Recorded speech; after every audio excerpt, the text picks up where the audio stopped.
చెప్తుందన్నమాట. So Siddhidatri అమ్మవారు అనేది lotus మీద కూర్చొని ఉంటుంది. సో లోటస్ మీద ఎందుకు అని అంటే లోటస్ అనేది నాన్ అటాచ్మెంట్కి రిప్రజెంటేషన్.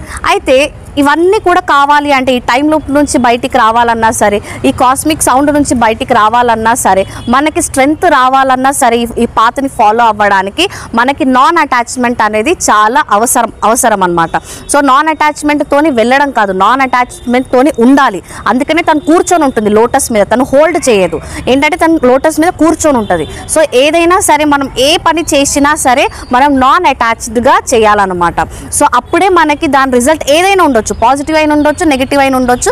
ఆ పని వల్ల మనకు ఒక తృప్తి, ఫుల్ఫిల్మెంట్ అనేది లభిస్తుంది అనమాట. అందుకే అమ్మవారు అనేది లోటస్ మీద కూర్చొని కనిపిస్తుంది.